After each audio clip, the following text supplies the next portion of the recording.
Continuamos o nosso programa de hoje. Nós estamos conversando com Natália Bonavides, deputada federal pelo PT, que está aqui com a gente. E você pode mandar, sim, a sua participação. Estou até pegando aqui os nossos telefones para conectar e ver aqui quem é que está participando, Vonúvio. Tem alguém aí participando? Tem sim, Carol. No Twitter, o meu amigo Jorge Júnior, que ele postou aqui um nome... que eu não estou entendendo, viu, Jorge? Mas eu vou ler aqui a sua mensagem.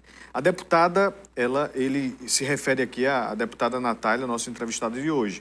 A deputada joga para os convertidos do lulopetismo ao ficar repetindo que a geração de uma contraparte física na votação eletrônica, o comprovante, vai gerar voto de cabresto. Além de ser uma fake news, é uma pauta antiga da esquerda. O que é que a senhora comenta sobre esta opinião, deputada? Antes da deputada falar, eu só queria lembrar que para todo mundo que assiste a gente sempre tenta explicar isso, geralmente mais na rádio, porque a gente tem mais tempo, que as pessoas precisam entender que fake news é diferente, news são diferentes de opinião. Opinião é uma coisa, notícia é outra e notícia falsa é outra. Deputada. Então, primeiro, sobre essa opinião dele de que ser contra um voto impresso seria uma pauta da esquerda, é bom a gente lembrar que, num levantamento feito com diversos presidentes de partidos recentemente, a maioria se posicionou contra o voto impresso, inclusive partidos que são lá na Câmara base de Bolsonaro, né? Inclusive, teve um evento, uma live que foi feita com presidentes de 11 partidos, inclusive o PP do Ciro Nogueira, né, o DEM, o PL, né, o Republicanos, o PSL, né, então dizer que ser contra um voto impresso é uma pauta da esquerda realmente não faz nenhum sentido quando a gente vê o posicionamento desses partidos lá na Câmara. E em relação ao que ele disse sobre ser fake news, simplesmente não é. Você vai ter ali um mecanismo em que as pessoas vão saber que o registro do seu voto está em algum papelzinho. Eu não sei se ele já parou para pensar. Em caso de contestação do resultado, qual vai ser o procedimento? Como é que você vai fazer a verificação do voto impresso? Não é tendo acesso? Né? Não é exatamente tendo acesso àqueles comprovantes que estariam impressos numa urna? Como é que esse voto impresso vai ser transportado para Brasília? Como é que vai ser garantida a segurança quando a gente está num país em que, infelizmente, o crime organizado domina tantas comunidades? Né? Então, não é à toa que mesmo partidos da base de Bolsonaro se manifestam contra o voto impresso, é porque existe uma razoabilidade de saber que até a gente chegar no sistema atual de urnas eletrônicas foi feito um aperfeiçoamento para garantir o máximo possível a inviolabilidade do voto. E o voto impresso é sim um retrocesso nesse sentido, né? Longe de ser uma pauta da esquerda, até mesmo o PP de Ciro Nogueira se manifestou numa live em relação a esse tema e se colocou contra o voto impresso. Deputada, voltando para a questão do senador Stevenson, depois de uma nota da bancada feminina do Senado, ele encaminhou também uma nota com pedido de desculpas. A senhora acompanhou esta nota? A senhora acha que este pedido realmente encerra por aí esta história? Olha, eu acompanhei tanto a nota das senadoras, inclusive da senadora Zenaide, quanto a nota que o senador fez a seguir. E eu acredito que, infelizmente, também houve colocações infelizes no próprio pedido de desculpa, porque o senador colocou que se houve um suposto abuso de autoridade naquele episódio. A gente tem um vídeo de um policial batendo numa mulher que estava com a criança no colo. E aí o senador Stevenson vai e minimiza esse fato, dizendo que essa agressão de uma mulher com a criança no colo pode ter sido um suposto abuso de autoridade, né? Mas, enfim, eu entendi que ele viu a repercussão e depois de ter reafirmado sua posição anteriormente, com a repercussão negativa, ele acabou recuando. Eu acho que agora cabe às instâncias, né, que vão fazer essa apuração. O senador terá todo o seu direito de defesa garantido. A denúncia que eu fiz, qualquer cidadão pode fazer. As possibilidades lá de consequências são em relação às punições mais leves, né? Não é o caso como se fosse um partido político representando, e sim uma denúncia de um cidadão comum.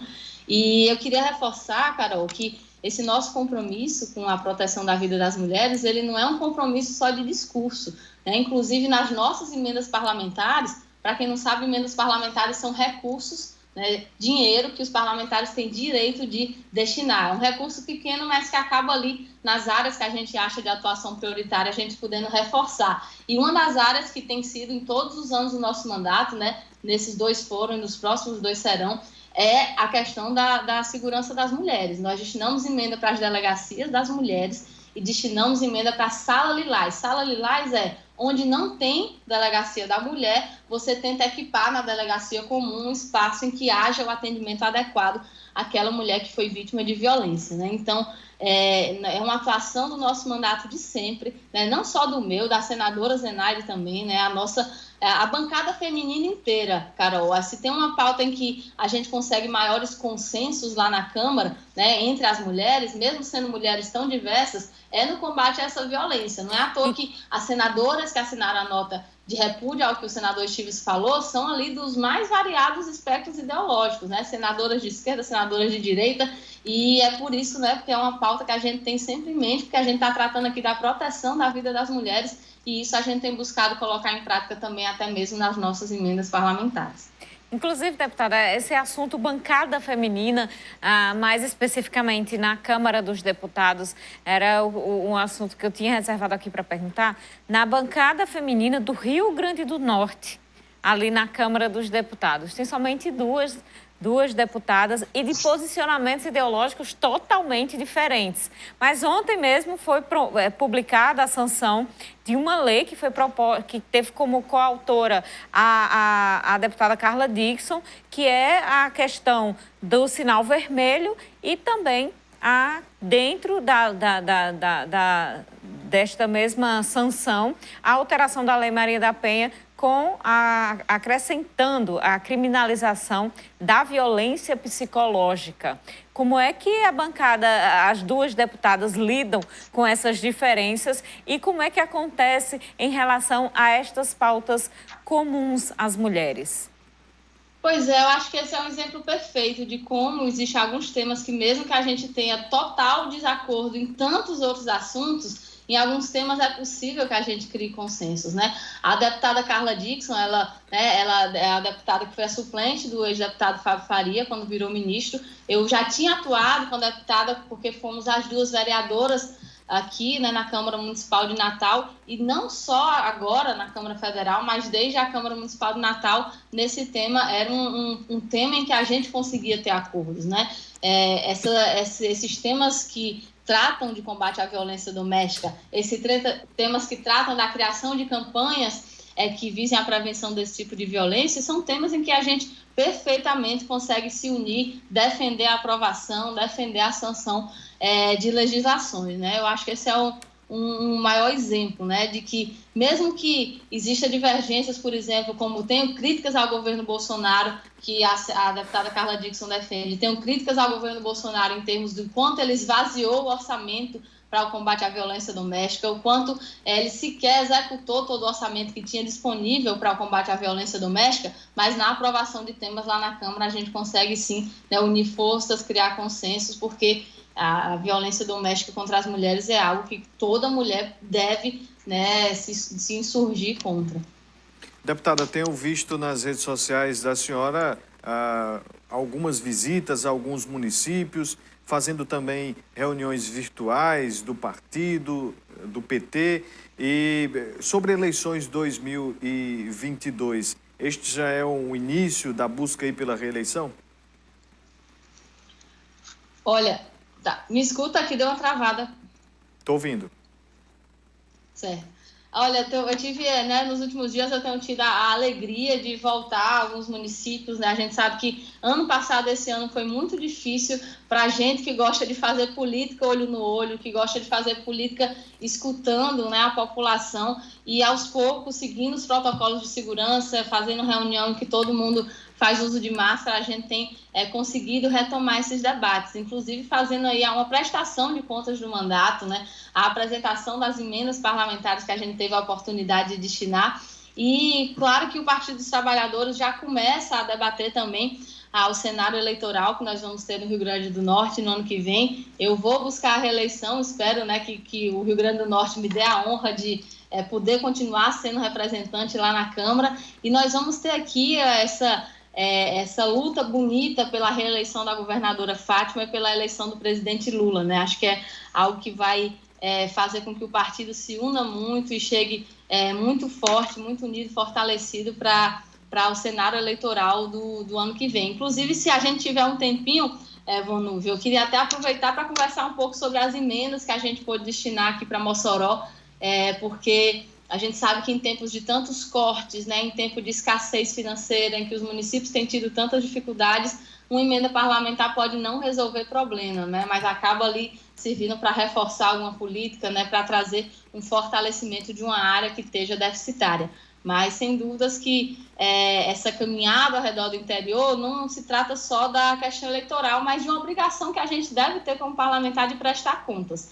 Quando eu faço essas viagens, essas rodas de conversa, quando, inclusive, a gente acolhe sugestões de projetos de lei, de requerimentos, né, críticas, ideias, é um momento muito, muito rico de troca e a forma como eu acredito de fazer política, sabe? Olho no olho, escutando quem realmente está vivenciando os problemas, porque a gente que é parlamentar não pode ter a arrogância de achar que sabe o que é melhor para todo mundo sem escutar as pessoas, né? Então, deputada, em relação a eleições... amanhã eu vou estar em Açu, em Panguaçu e Lages. Em relação a eleições ainda, deputada, qual é a opinião da senhora sobre agora um nome que se colocou como oposição à governadora Fátima Bezerra já para as eleições do próximo ano, o deputado Benis Leocádio? O que a senhora acha desta posição do deputado que é líder da bancada federal, lá da bancada do Rio Grande do Norte, na Câmara?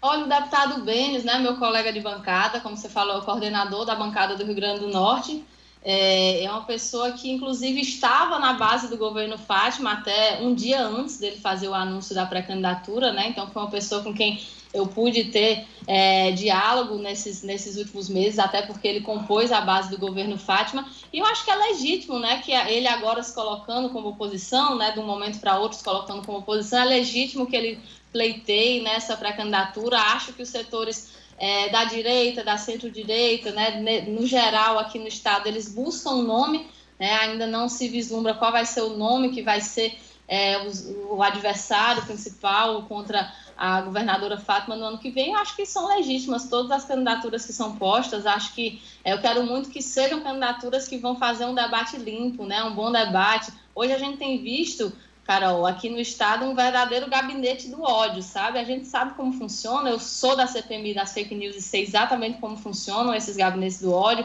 né? Não são coisas espontâneas, são coisas organizadas, financiadas, e existe uma insatisfação da oposição ao ver a governadora ser bem avaliada, ao ver a governadora aparecendo bem nas pesquisas para as eleições do ano que vem. E aí, muitas vezes, esses gabinetes do ódio vão fazer ataques à governadora. A gente espera que os candidatos que se coloquem, eles fujam, né, se distanciem dessa prática criminosa e façam um debate limpo, respeitoso, honesto, porque o povo do Rio Grande do Norte merece isso. Quero mandar um alô aqui para o Elias, que está criticando a fala do senador Stevenson aqui dizendo. Temos também uma pessoa que não se identificou, falando aí sobre o posicionamento do presidente. E também quero agradecer ao Raimundo Nonato. Raimundo Nonato, essa questão dos respiradores, a gente sempre pergunta à governadora e a CPI vai investigar, viu? Nosso tempo já está esgotando. Deputada federal Natália Bonavides, muito obrigada por conversar com a gente no programa de hoje. Obrigada, Carol. Eu espero estar de volta em breve, pessoalmente, até para fazer visita aos locais onde a gente destinou emenda, como o Hospital Tarcísio Maia, que a gente destinou mais de R$500 mil. E queria agradecer muito a oportunidade de conversar com vocês hoje. Um abraço forte e bom final de semana. Seja sempre bem-vinda, deputada. A você de casa, obrigado pela audiência. Boa noite, até segunda. A gente se encontra novamente segunda-feira. Aproveite seu final de semana. Cuidado, use máscara e até lá.